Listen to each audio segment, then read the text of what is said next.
아멘. 오늘도 금요 철야 예배 나오신 여러분들 주님으로 축복합니다. 우리 옆 사람과 한번 인사해 볼 텐데요. 목마르십니까? 라고 한번 인사해 볼까요? 어떻게 물 좀 드릴까요? 오늘은 목마름이라는 말씀으로 우리 같이 전하고자 합니다. 살아가면서 우리는 갈증을 많이 느끼죠. 육신적인 갈증도 많이 느끼겠지만 영혼에 대한 갈증을 느낄 때가 참으로 많이 있을 것입니다. 목마름, 갈급함, 또는 우리는 그것을 갈망이라고 부르기도 하죠. 우리 영혼에 찾아올 때 사람들은 그 목마름을 해소시키려고 생수를 찾습니다. 생수를 마시면 그 순간만큼은 우리가 목마르지 않기 때문이라는 거죠. 그런데 만약에 우리가 망망대해에 있을 때 목마르다고 해서 바닷물을 마시게 되면 어떻게 될까요? 더 목마르겠죠. 바닷물을 계속 마신다고 해서 그 목마름은 해결되지 않고 오히려 더 목마르게 된다는 것은 우리 아이들도 알고 있고 저희들도 다 알고 있습니다. 홍수가 날수록 생수는 더 귀하다고 합니다. 한참 그 댐에 가뭄이 들고 한참 가뭄이 들므로 인하여서 농경지가 많이 메말라 있었던 적이 있었습니다. 그게 뭐 몇 개월 전만 해서도 그랬으니까요. 그런데 비가 많이 오고 홍수가 왔을 때 그게 다 채워지던가요? 아니요, 오히려 그 비가 많이 온 것이, 홍수가 난 것이 땅으로 스며드는 것이 아니라 오히려 물이 범람하게 되고 넘치게 되는 것을 우리가 알고 있습니다. 오락거리가 많고 영혼의 즐거움은 없고 물은 많은데 마실 물은 없습니다. 오락거리는 많고 우리가 하고 싶은 건 너무나 많은데 그 많은 것으로 인하여서 우리의 영혼의 갈증을 다 해결할 수는 없다는 것입니다. 오늘 본문의 말씀을 통하여서 오늘 본문 전체 요한복음 4장을 다 봤어야 되는 건데 너무 길어서 조금 줄였습니다. 근데 우리가 말씀 본문의 전체적인 4장의 말씀을 보면서 이 사마리아 여인이 찾는 그 목마름은 무엇이고 그 갈증의 해소를 우리 예수님께서 어떻게 해결시켜 주셨는지 오늘 본문을 통해서 같이 보고자 합니다. 사마리아에 대해서는 우리가 너무나 잘 알고 있죠. 사마리아 여인에 대해서 그녀에게는 기구한 삶이 있고 큰 고통이 있었다는 것을, 자신에게 들어오진 이 고통의 그림자로 인해서 하나님이 계신 곳이 있다면 찾아가서 하소연이라도 하고픈 그 목마름이 이 사마리아 여인에게는 있었다는 것입니다. 그렇다면 이 사마리아는 어떤 곳이었을까요? 북이스라엘이 아시리아에 멸망되고 난 이후에 아시리아 강제 이주 정책으로 인하여서 북이스라엘은 이방인에 의해서 피도 섞이고 종교도 섞이게 됩니다. 그 가운데 일종의 혼혈 이스라엘이라고 불리우는 이 사마리아 지역이 등장하게 되고 이 사마리아는 오히려 이스라엘부터 배척을 당하게 되고 오히려 이방 민족들보다 더 안 되는 삶, 더 기구한 삶을 살아가는 것이 이 사마리아 민족이기도 했다는 거죠. 오히려 더 인정받지 못한, 하나님도 알고 있고 그리고 그들의 조상 야곱도 다 알고 있지만 정작 같은 민족이라고 하는 이스라엘 사람들에게도 인정받지 못한 사람들이었다는 거죠. 자, 근데 그 가운데 우리 예수님께서는 이 사마리아 땅에 찾아오게 됩니다. 우리 10절 말씀 한번 읽어볼까요? 4장 10절 말씀입니다. 요한복음 4장 10절 같이 읽겠습니다. 시작. 예수께서 대답하여 이르시되 내가 만일 하나님의 선물과 또 내게 물 좀 달라 하는 이가 누구인 줄 알았더라면 내가 그에게 구하였을 것이요 그가 생수를 내게 주었으리라. 아멘. 예수님께서는 하나님께서 자신에게 그 여인에게 보내신 하나님의 선물이라는 것을 우리 예수님은 알고 계셨다는 거예요. 예수님은 창조주 하나님으로부터 통하여서 우리 인류에게 주신 최고의 선물이라는 것을 여러분 믿으십니까? 정말 믿으십니까? 그 선물이 직접 걸어서 이 사마리아 여인에게 왔다는 거예요. 부르지도 않아요. 사마리아 여인이 그토록 찾았던 하나님이 그토록 하나님만 찾고 오히려 예수님은 누구인지 몰랐던 그 사마리아 여인에게 하나님의 보내신 선물이 갑작스럽게 찾아오게 됩니다. 그 가운데 하나님의 선물을 이 사마리아 여인은 초반에는 알아보지 못합니다. 하나님이 주신 선물이라는 것을 예수님은 알고 있지만 이 사마리아 여인은 알지 못해요. 그것은 바로 빛이 비치되 어둠이 깨닫지 못하는 것과 마찬가지라는 거죠. 하나님이 보내신 선물과 대면하고 대화를 나누고 있지만 여인은 하나님께서 그분에게 보내신, 그 사람에게 보내신 하나님의 선물임을 아직 알지 못하고 있습니다. 그런데 목마른 인생이 겪는 문제가 이와 같다는 것입니다. 목마른 인생이 겪는 문제가 이와 같다는 거예요. 하나님의 곁으로 찾는다고 하지만 내 앞에 있는 그 예수님을 알지 못하고 내가 드리는 예배를 통하여서 그 갈증을 해결하지 못하는 경우가 너무나 많다라는 거죠. 더 나아가서는 하나님에게 우리에게 주시려는 것은 너무나 많지만 우리에게 지혜가 없어서 그것을 발견하지 못할 때가 너무나 많다라는 것입니다. 근데 오늘 본문의 말씀 4장 10절의 마지막에 후반에 이렇게 얘기합니다. 그가 생수를 내게 주었으리라. 내가 그에게 구하였을 것이요 그가 생수를 내게 주었으리라 라고 이야기를 합니다. 그러니 지금은 이 여인이 갈망하는 것은 생수가 맞죠. 생수를 찾는 거예요. 그런데 더 중요한 것은 무엇이냐면 이 갈증의 해결, 이 목마름의 해결은 오직 예수 그리스도께 달려 있다는 것입니다. 우리의 영적인 목마름이나 영적인 갈급함은요, 예수 그리스도 아니면 해결받지 못한다는 것입니다. 다른 그 어떠한 곳으로도 체험받고 싶지만 세상 그 어느 곳으로 내가 체험 찾는다고 하지만서도 내가 한번 찾아볼게라고 하면서도 결국은 찾지 못합니다. 왜요? 우리는 주 예수 그리스도 안에 있는 자이기 때문에 세상 그 어느 곳으로 채울 수 없습니다. 때로는 이럴 때가 있죠. 한번 갔다 와봐. 한번 나가봐. 찾아봐. 그 말의 의미가 뭐예요? 알고 있다는 거야. 네가 아무리 찾고 네가 아무리 세상 가운데 나간다 할지라도 결국은 너는 예수 그리스도께 돌아올 수밖에 없는 자라는 것을 우리가 알고 있다는 것입니다. 우리 모두 다 마찬가지입니다. 저와 여러분에게도 마찬가지로 우리의 이 갈급함은요, 세상 어느 곳으로도 채울 수 없습니다. 오직 예수 그리스도 아니면 그 답을 찾지 못한다는 것입니다. 그럴 때 성경은 또 이렇게 본문에 말씀을 하고 있는데요. 야고보서 4장 2절과 3절의 말씀입니다.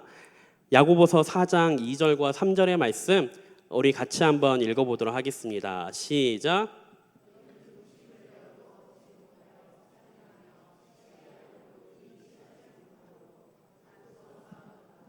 너희가 얻지 못하는 구하지 아니하기 때문이요 구하여도 받지 못함은 정욕으로 쓰려고 잘못 구하기 때문이라.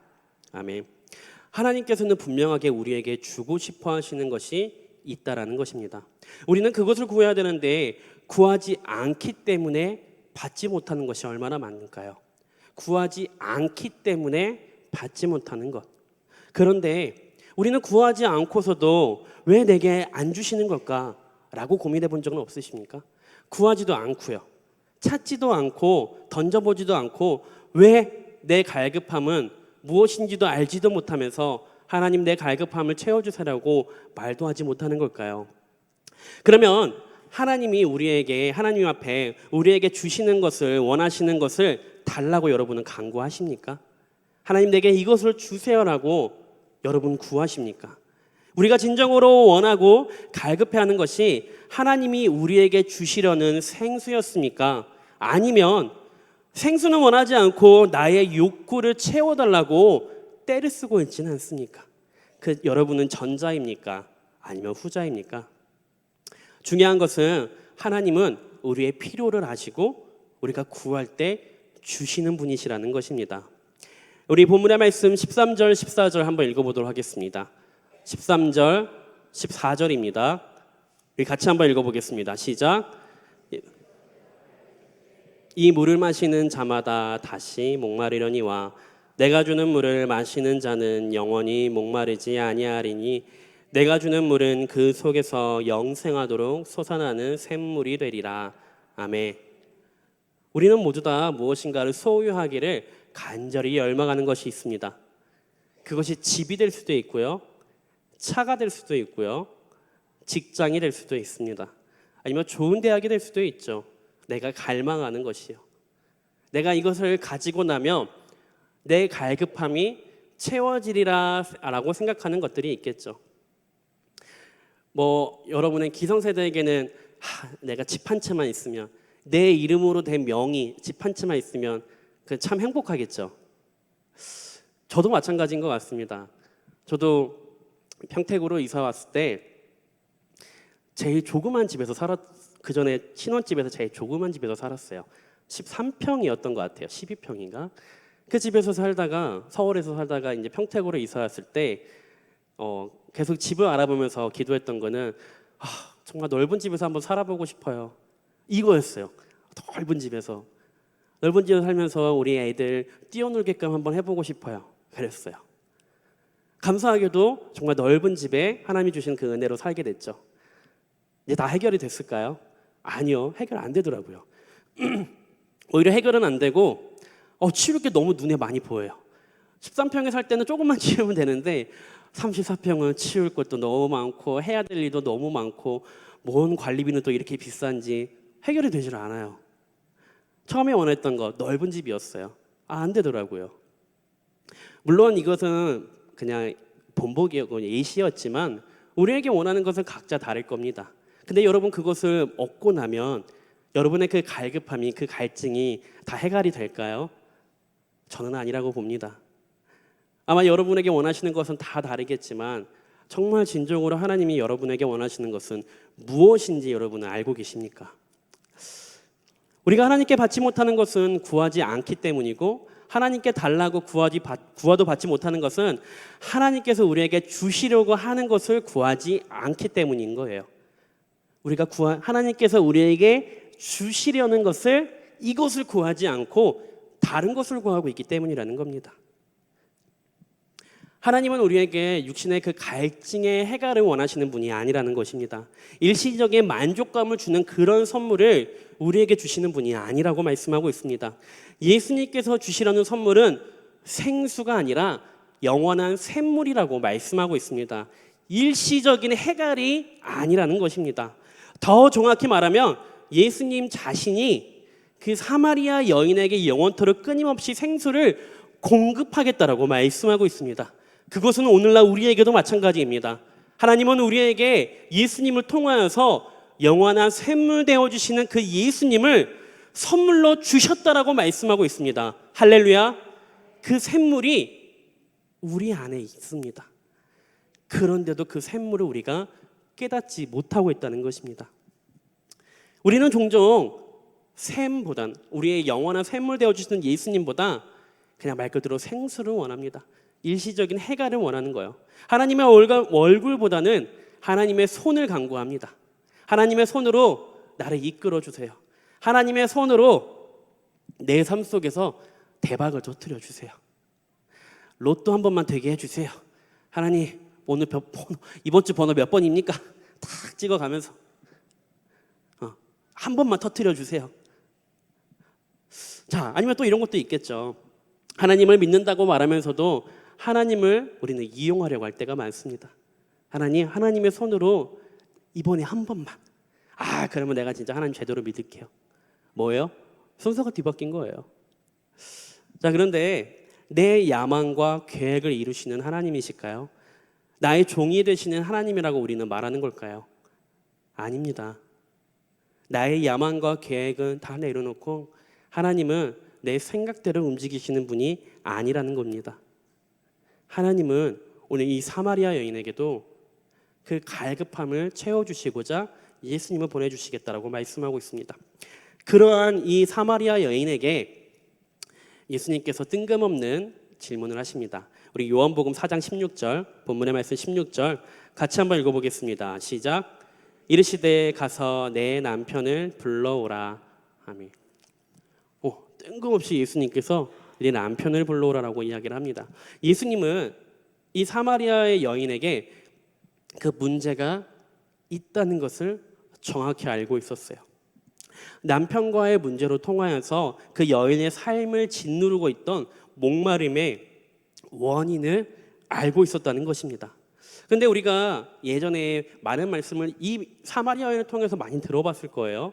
저 역시 많이 들어봤지만 그때마다 많이 말씀하신 것 중에 하나가 뭐였냐면 이 여인이 남자를 밝히고 부도덕하다는 여자라는 그 이미지가 되게 많이 씌워지기도 했다라는 거죠. 그런데 그렇지 않습니다. 우리가 조금만 더 살펴보면 알 수 있는 문제이기도 한데요. 본문의 말씀 보게 되어지면 여인은 5명의 남편이 있었다라고 이야기를 합니다. 그런데 성경이 제공하는 정보는 여기까지입니다. 이혼의 주도권이 남자에게 있었던 그 당시 사회적 배경으로 보았을 때 여자가 주도적으로 이혼하지는 않았다라는 거죠. 더 나아가서는 때문에 남편이 5이었다는 사실 자체만으로 여인이 음란하다는 규정할 수는 없다라는 거예요. 그 근거가 될 수는 없다라는 것입니다. 가능성이 희박하지만 남편이 죽었을 수도 있었겠죠. 그 당시 이스라엘 문화 가운데 뭐가 있었는지 여러분 잘 알고 계시잖아요. 첫째 형제가 죽고 나면 그 와이프 되는 분을 둘째 동생에게 시집 보내게 하죠. 그 둘째 동생이 죽고 나면 어떻게 하죠? 셋째 동생에게 시집 보내게 합니다. 물론 이러한 경우도 있다라는 거예요. 근데 더 중요한 것은 무엇이냐면 요즘 시대처럼 한 여자가 여러 남자 결혼하는 것 흠이 될 수 있겠지만 그것에서 뭘 할 수는 없을 것입니다. 하지만 그 당시 이스라엘 문화를 보았을 때 신약 시대의 문화로만 보았을 때도 사마리아 여인이 5번이나 결혼하고 자신의 차지 않기 때문에 그 5명의 남편을 다 자기가 발로 찼다? 그건 더 말이 되지 않습니다. 그 당시의 문화 자체가 매우 보수적이기 때문에 여자가 자기 마음 먹은 대로 생각한 대로 남편을 바꾸고 우리 이혼합시다 라고 할 수 있는 상황은 아니었다는 거예요. 중동 지방에서 한 여인이 실제로 5번이나 결혼하고 이혼을 한다? 벌써 돌로 쳐 죽여도 5번, 6번 이상 쳐 죽여도 문제되지 않은 상황이었다는 거예요. 그러니까 여인이 음란하다라고 말을 할 수 있는 상황은 아니다라는 거예요. 그런데 문제가 무엇이냐면요. 아마도 그 여인을 바라보는 가족이나 동네 주민들의 시선이 아주 힘들었을 거예요. 쉽게 말하면 이거겠죠. 저 여자에게는 죽음의 그림자가 따라다녀. 그러니까 남편 5명이나 죽였지 라고 말하지 않았을까요? 그런 사마리아 여인에게 예수님이 찾아오고 있다는 거예요. 그러니 이 여인이 그러한 문제가 생겨났을 것이라는 것을 본인은 알고 있었을까요? 몰랐을 겁니다. 결혼하기 전부터 몰랐을 거예요. 그거 알면 결혼하지 않았겠죠. 중요한 것은 이런 말도 안 되는 일이 그 사마리아 여인에게는 있었다는 것입니다. 이러한 기고한 인생이 얼마든지 우리 주변에 있다는 것입니다. 굳이 결혼이라는 말 하지 않고 굳이 이혼이라는 단어를 쓰지 않아도 이러한 기고한 인생은 우리는 삶 가운데 때로는 그것이 죄가 될 수도 있고 아니면 주변의 사람들이 될 수 있다는 거죠. 중요한 것은 이러한 인생들이 우리 주변에 너무나 많이 있다는 것입니다. 다른 많은 사람들이 그 사람들을 편견으로 가득한 시선으로 바라보고 그를 문제 있는 사람으로 보는 이 사마리아 여인처럼 우리 주변에 이러한 사마리아 여인이 때로는 그게 죄가 될 수도 있고 때로는 주변이 될 수도 있다는 것입니다.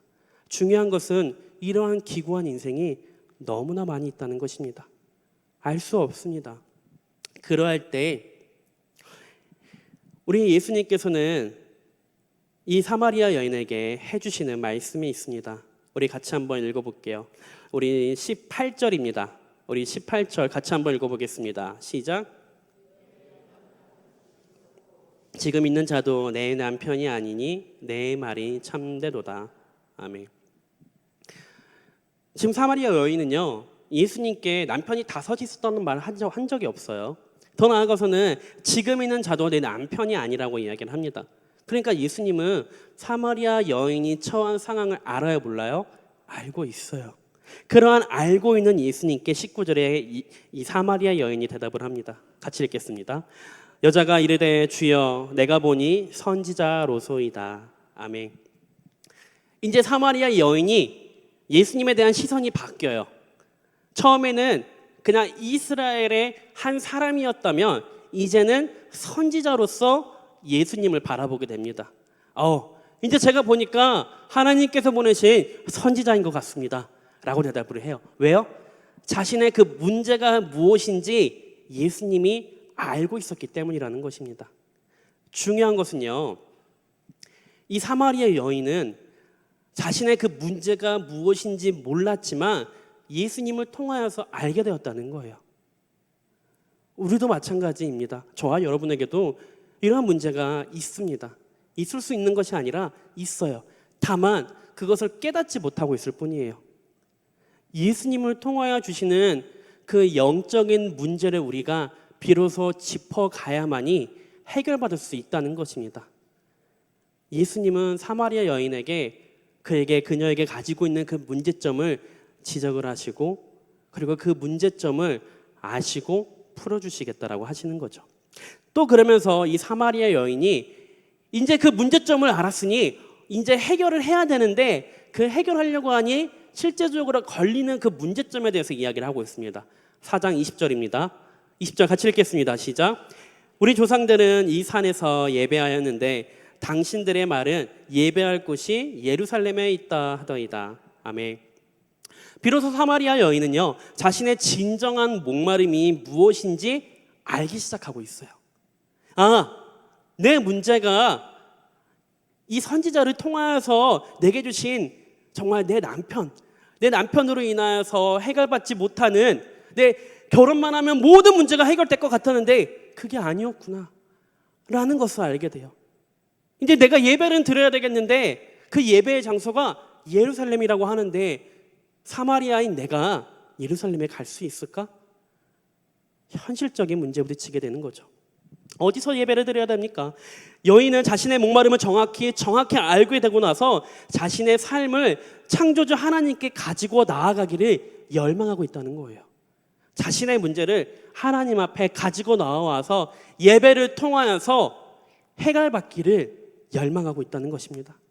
네, 맞습니다. 저는 왜 이러한 고통의 삶 가운데 있어야 합니까? 저를 그렇게 만드신 창조주 하나님 앞에 내가 한번 따져는 봐야 되겠습니다. 내가 예배 드리러 가서, 내가 하나님 앞에 나아가서 하나님의 전에 가서 내가 해결받아야 되겠습니다 라고 말하고 있는 거예요, 이 본문의 말씀은요. 그런데 현실적인 문제로는 안 된다라는 거예요. 사마리아 여인이 그것도 혼자 가서 예루살렘 성전에 가서 예배를 드린다? 벌써 쫓겨나고도 남을 일이죠. 그때 예수님께서 말씀하십니다. 4장 21절에서 23절입니다. 같이 21절부터 23절 같이 읽겠습니다. 시작. 예수께서 이르시되 여자여 내 말을 믿으라. 이 산에서도 말고 예루살렘에서도 말고 너희가 아버지께 예배할 때가 이르리라. 아버지 예배하고 우리는 아는 것을 예배하노니 이는 구원이 유대인에게서 남이라. 아버지께 참되게 예배하는 자들은 영과 진리로 예배할 때가 오나니 곧 이때라. 아버지께서는 자기에게 이렇게 예배하는 자들을 찾으시느니라. 아멘.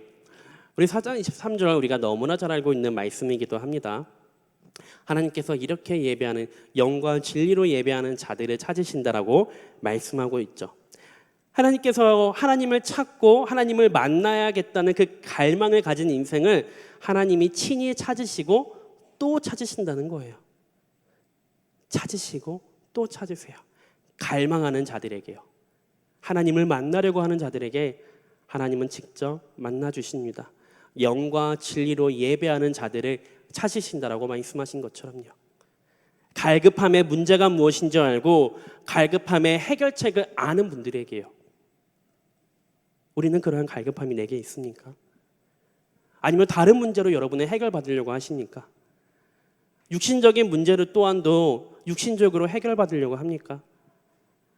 아니면 그건 둘째 문제 치고서라도 영적인 문제예요. 내가 예배를 드리면서도 기쁨을 찾지 못하고, 내가 예배를 드리면서도 그 안에서 하나님 앞에 진실되게 차지 않는 이 예배가, 여러분은 그것이 정말 문제라고 여겨지지는 않습니까? 문제라고 여겨지고 나오게 되는 순간 하나님은 그러한 자들을 찾고 만나 주시겠다라고 말씀하고 있습니다. 4장 24절의 말씀처럼 하나님은 영이시니 예배하는 자들은 영과 진리로 예배할지니라.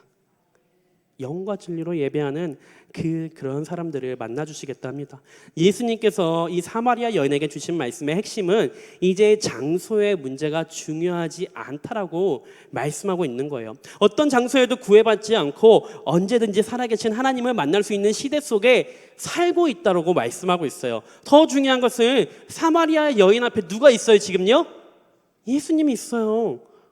예수님이 바로 앞에 있는데도 지금 예루살렘에 가겠대요. 성전에 가겠대요.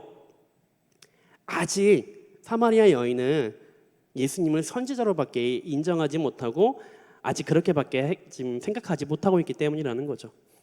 그렇다면 여러분은 여러분의 예수님을 어떠한 존재로 인식하고 계시나요?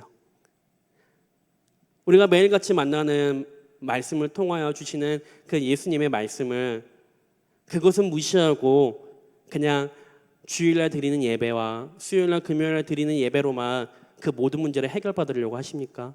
아니면 매일같이 나를 만나주시겠다는 그 하나님 앞에 여러분은 나아가고 계십니까? 영과 진리로 예배하는 자들을 찾으시는 그 하나님이 오늘도 저와 여러분을 찾고 있다라고 말씀하고 있습니다. 아멘. 나아가야 되지 않겠습니까? 무릎 꿇어야 되지 않겠습니까? 여름 사역이 이제 모두 다 마쳤습니다. 감사한 거는 이제 청년들과 학생들이 수요일 날, 금요일 날도 뭐 새벽 예배에도 나오는 이것을 보게 되어지는데, 중요한 것은 지금의 그 갈급함이 잠시 해결되었다고 해서 모든 문제가 끝나지 않는다는 것입니다. 매일같이 찾아야 한다는 것입니다. 그 갈급함을 이제 여러분이 이제 젊은 세대는 여러분이 개학을 하고 개강을 하게 될 텐데 더 갈급하게 되어질 거예요. 세상 가운데 찾지 마세요. 주 예수 앞에 돌아와서 예배함으로 그 갈급함을 해결받는 다음 세대와 또한 저와 여러분 되시길 주님으로 축복합니다. 다윗은 이제 다른 본문의 말씀 좀 지나서 다윗은 여러분은 잘 알고 있지만 하나님께서 기뻐하는 자라고 말씀하고 있습니다. 사슴이 시냇물을 찾기에 갈급한 같이 내가 주를 찾기에 갈급하나이다라고 우리가 너무나 잘 알고 있는 말씀이 있죠. 다윗이 한 말씀이기도 해요. 하나님께서 다윗을 기뻐하신 것은 다윗이 하나님의 얼굴을 간절하게 찾았기 때문입니다. 다윗이 위대한 것은 하나님을 향한 그 간절한 목마름을 가졌기 때문이라는 것입니다. 하나님을 찾고 하나님을 간절히 부르짖는 그 다윗을 하나님께서 뭐 하셨다고요? 기뻐하셨다라고 말씀하고 있습니다. 오직 그가 하나님의 얼굴을 얼마나 간절히 찾고 있느냐, 하나님을 만나는 것에 대해서 얼마나 목말라 하고 있느냐, 그 목마름의 깊이와 그 크기가 그의 영적인 크기와 깊이가 결정되기도 한다는 것입니다. 하나님을 얼마나 찾고 부르짖느냐에 따라서. 말씀을 전하고 있는 저도 마찬가지입니다. 제가 얼마나 하나님을 찾고 부르짖는지는 여러분은 모르시겠죠. 하지만 하나님은 알고 계십니다. 여러분도 마찬가지입니다. 세상 사람들 아무도 다 몰라도 하나님은 알고 계세요. 너가 얼마나 하나님을 찾고 있는지, 네가 얼마나 나를 부르고 있는지 나는 알고 있다라고 말이죠. 사마리아 여인에게 그 문제점을 주시고 그 문제점의 해결책을 주시고 그리 사마리아 여인에게 중요하게 마지막 말씀을 하고 있습니다. 우리 본문의 말씀 26절입니다. 본문의 말씀 같이 한번 읽어보겠습니다. 시작.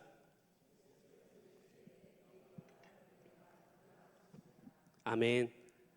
네가 말하는 그 사람이 누구냐? 그게 바로 나다라고 말씀하고 있습니다. 25절, 죄송합니다. 25절 한번 읽어볼게요. 예수님께서 왜 이렇게 말씀하시는지 25절 한번 읽어보겠습니다. 시작. 여자가 이르되 메시아 곧 그리스도라 하는 이가 오실 줄을 내가 아노니 그가 오시면 모든 것을 우리에게 알려주시리이다. 아멘. 이 사마리아 여인이 예수 그리스도라 하는 분을 듣게 되었다는 거예요. 뭐 건너 듣게 되었을 것이고 아니면 뭐 구약의 말씀을 통하여서 듣게 되었을 수도 있죠. 중요한 것은 사마리아 여인이 지금 바로 앞에 그 당사자 예수님이 있는데도 아직 깨닫지 못하고 있어요. 그러니까 예수님이 모르겠어요. 답답하셨는지 모르겠지만 26절 마지막의 말씀에 네가 말하고자 하는 이가 바로 나다라고 하고 있죠. 예수님이 오시면 내 모든 문제를 아시고 그리고 내게 모든 것을 알려주시겠다라는 그 분을 내가 기다리고 있습니다 라고 이야기를 해요. 그때 예수님은 내가 그니라 라고 이야기를 하죠. 우리가 그 이후에 후반전을 보지 않았지만 중요한 것은 이 사마리아 여인을 통하여서 사마리아 지역의 동네의 모든 사람들이 예수님을 만나게 되고 믿게 되는 것을 우리가 알고 있습니다. 한 사람입니다. 한 사람의 목마름과 한 사람이 가지고 있는 그 문제점으로 인하여서 하나님께서는 예수님을 그 땅에 보내주시고 만나게 하시고 문제점을 보여주시고 해결책을 주십니다. 중요한 건 뭐예요? 이 사마리아 여인은 자신도 알지 못하는 그 갈급함이 있었다는 거예요. 우리가 알지 못하는 그 갈급함이 있을 수 있습니다. 우리가 알지 못하는 그 갈급함, 여러분은 무엇을 목말라 하며 그 갈급함이 있습니까? 아니면 저는 갈급함이 없는데요 라고 하시는 분들은 계시지 않으십니까? 아닙니다. 우리가 그것을 깨닫지 못할 뿐이고 직시하기를 두려워서 회피할 뿐이지 우리에게 그 갈급함은 모두에게나 있습니다. 그것을 회피하지도 마시고 도망치지도 마시고 하나님 앞에 내가 가지고 있는 그 목마름이 무엇인지 그거부터 찾아야 합니다. 하나님, 내 영혼의 이 갈급함 어느 것으로도 해결할 수 없습니다. 오직 주님만이 내 갈급함을 채워주실 수 있으십니다. 영원한 샘물 내게도 주옵소서. 내가 다시는 목마르지 않게 원합니다. 내가 다시는 세상 것에서 쫓아가지 않기를 원합니다. 오직 주님을 통하여 찾기 원하오니 주님 내게도 주시옵소서. 오늘 그 갈급함을 여러분 찾으시고 하나님께 구하시길 바랍니다. 사슴이 목마름을 느낄 때는 죽음이 얼마 남지 않았던 때라고 합니다. 목마름을 해결하지 않으면 그 조바심으로 인하여서 몇 시간 안에 죽게 되어진다고 합니다. 물론 우리는 사슴과 다릅니다. 우리가 그 목마름을 알게 되었다고 해서 우리가 죽게 되어지는 것은 아니죠. 중요한 것은 목마름을 느끼는 것뿐만 아니라 죽음을 느끼면서까지 사슴이 갈급해하는 것처럼 우리의 그 갈급함은요, 내 영혼이 메말라가고 있습니다. 주님, 내 갈급함을 채워주시옵소서. 내 문제를 해결하여 주시옵소서. 내가 예수님을 찾으면서도 찾지 못하는 그 갈급함의 문제를 알려주시고 해결해 주시옵소서. 내 앞에 그 계신 예수님을 통하여서 말이죠. 사마리아 여인은 해결받게 됩니다. 저와 여러분은 해결받았습니까? 아니면 여전히 찾고 있습니까? 아니면 아직도 모르고 있습니까? 오늘의 말씀을 통하여서 하나님, 그 갈급함 내게도 채워주시옵소서. 오직 주님만이 채워주실 수 있는 그 영혼의 갈급함을 내가 해결받기 원합니다라고 오늘 이 금요 예배를 통하여서 또 기도하면서 하나님 앞에 간절히 부르짖는 저와 여러분 되시길 주님으로 축복합니다. 제가 기도하겠습니다.